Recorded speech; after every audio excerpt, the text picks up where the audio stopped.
এই যা, রেডিওটা মনে হয় আবার নষ্ট হয়ে গেল। আর দুদিন পরেই তো মহালয়া। আমি মহালয়া এখন শুনবো কি করে? যাই গিয়ে দেখি তো পিন্টু ঘরে আছে কিনা। আজকালকার ছেলে ঠিক রেডিওটা সারিয়ে দিতে পারবে। এই বলে নরেনচন্দ্র পিন্টুর কাছে যায় আর গিয়ে বলে, হ্যাঁ রে পিন্টু, ঘরে আছিস? দেখ না দাদা, আমার রেডিওটা শোনা যাচ্ছে না, ঠিক করে দিতে পারবি কিনা দেখ তো। আরে আবার কিসের কঠিন কাজ, তুমি আমাকে এটা দাও তো দেখি, আমি সারিয়ে দিচ্ছি। পিন্টু রেডিওটা নিয়ে কাজ করতে থাকে। কিরে, হলো তোর? আর কতক্ষণ লাগবে? এই তো দাদু, আর কিছুক্ষণ। এরপর পিন্টু বেশ কিছুক্ষণ নাড়াচাড়া করার পর রেডিওটা ঠিক করে দেয়। হ্যাঁ রে পিন্টু, কত টাকা দিতে হবে? তুই তো ভালোই কাজ পারিস রে। আরে না না দাদু, তোমার কাছ থেকে টাকা নিব কেন? তুমি তো আমার দাদুর মতোই, তাই না? তোমার কাছে আমি কোনো টাকা নিতে পারবো না। পিন্টুর কথা শুনে নরেশচন্দ্র ভীষণ খুশি হয় আর সেখান থেকে চলে যায়। এভাবে দুদিন কেটে যায়। দেখতে দেখতে মহালয়া চলে আসে।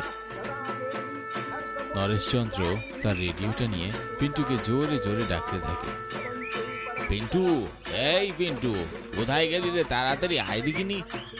এত পরে পরে ঘুমালে হবে নাকি? নরেশচন্দ্র ডাক শুনে পিন্টু সেখানে চলে আসে। দাদু, ডাকছো আমায়? হ্যাঁ রে, দাদু বলে ডেকেছিস? তাহলে কি তুই আমার নাতি না নাকি? যতই আমার মেসে থাকিস না কেন, তুই আমার নাতির মতো। আয়, এখন তুই দাদু নাতি মিলে মহালয়া শুনি। নরেশচন্দ্রের কথা শুনে পিন্টু অবাক হয়ে যায়। এরপর এই দাদু নাতি মিলে মহালয়া শুনতে থাকে। রেডিওতে মহালয়া চলছে। এই গ্রামে এক দরিদ্র পরিবারের পূজা বাস করত। তারা ছিল ভীষণ গরিব, ঠিকভাবে তিনবেলা খাবারও খেতে পারত না। মা, ও মা, আমি মহালয়া শুনবো মা। ভোর তো হয়ে গেছে, নিশ্চয়ই মহালয়া শুরু হয়ে গেছে। সে কি রে মা, তুই মহালয়া শুনবি কি করে? আমাদের কি আর রেডিও বা টিভি আছে নাকি? তুমি এত ভাবছো কেন মা? দীপা আছে না, দীপাদের তো রেডিও আছে।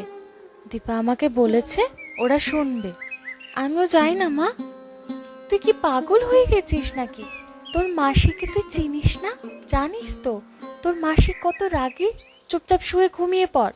না মা, আমি যাব, মাসি কিচ্ছু বলবে না, দেখো। পূজা মায়ের সাথে ভীষণ জেদ করতে থাকে। এরপর আরতি আর মেয়েকে কিছু বলে না। পূজা খুশি হয়ে নাচতে নাচতে দীপাকের বাড়ি চলে যায়। গিয়ে দেখে তারা সবাই রেডিওতে মহালয়া শুনছে। এই যে এসে হাজির। আরে, তোকে কে ডেকেছে শুনি? এই সাত ভোরে কেন এসেছিস? মা, কেন বকছো? জানোই তো ওদের বাড়িতে রেডিও নেই। একটু শুনুক না, শুধু শুধু বকছো। শোন, তোকে এত ভালো সাজতে কে বলেছে রে? তোকে বলেছি না এদের সাথে মিশবি না? তারপরও নিশ্চয়ই ডেকেছিস। এই কাঙ্গালি, এই চুপচাপ মাটিতে বসে পড়। এভাবে বলো না মাসি, আমি চুপচাপ শুনেই চলে যাব, তোমাদের কোনো বিরক্ত করব না।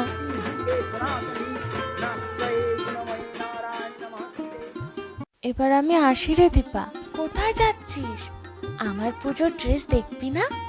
বাবা আমায় 5টা নতুন জামা কিনে দিয়েছে, জানিস? ভীষণ সুন্দর, আমাকে একদম পরীর মতো লাগে পরলে।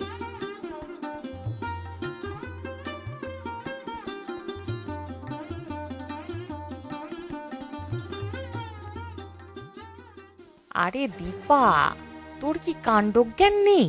তুই এই কাঙ্গালিকে নতুন জামা দেখাচ্ছিস? ও যদি চুরি করে নিয়ে যায়? মা, পূজা কেন নতুন জামা চুরি করে নিয়ে যাবে?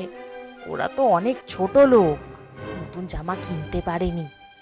তোর জামা দেখে যদি লোভ জন্মে? এভাবে বলো না মাসি, আমি গরিব হতে পারি, কিন্তু মা কখনো চুরি করা শেখায়নি। আমি চুরি করব না। নেকা, সুযোগ পেলে আবার ছাড়বি না। হ্যাঁ রে পূজা, তুই সত্যি নতুন জামা কিনিসনি? পুজো তো শুরু হয়ে গেল রে, কিনবো তো রে। মা বলেছে টাকা হলেই আমাকে কিনে দেবে। আমার মনে হয় আজ কিনে দেবে। এবার আমি আসি রে।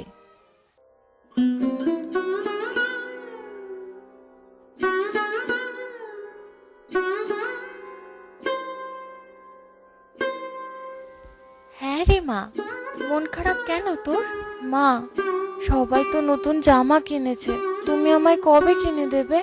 এবারও কি আমায় পুরনো জামা পরে পুজো করতে হবে? বলো না মা। হ্যাঁ রে মা, কিনে তো দিতে চেয়েছিলাম, কিন্তু মোড়ল মশাই তো কিছুতেই টাকা দিল না।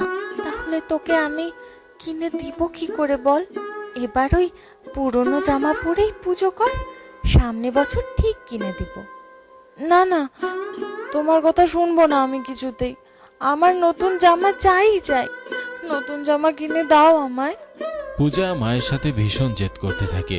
এতে আরতি ভীষণ রেগে যায় আর পূজার সাথে ভীষণ রাগ হয়। তুমি আমার সাথে রাগ করলে মা, আমি বাড়িতে থাকবোই না। পূজা কাঁদতে কাঁদতে বাড়ি থেকে বেরিয়ে আসে, রাস্তা দিয়ে হাঁটতে থাকে। এদিকে আরতি তার মেয়ের সাথে খারাপ ব্যবহার করায় সে ভীষণ কাঁদতে থাকে। পূজা যখন রাস্তা দিয়ে হাঁটছিল, এমন সময় পূজার সামনে দুর্গা চলে আসে।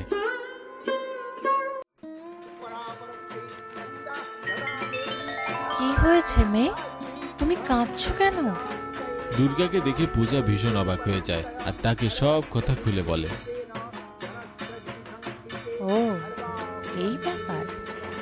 তুমি কোনো চিন্তা করো না, আমি সমাধান করে দিচ্ছি। এরপর দুর্গা পূজাকে অনেক জামা দেয়, তার সাথে খাবারও দিয়ে দেয়। পূজা এত কিছু পেয়ে ভীষণ খুশি হয় আর খুশি মনে বাড়িতে নিয়ে আসে। এরপর তার মাকে সবটা খুলে বলে। সব শুনে তার মাও খুশি হয়। এরপর তারা অনেক আনন্দে পুজোর দিন কাটায়।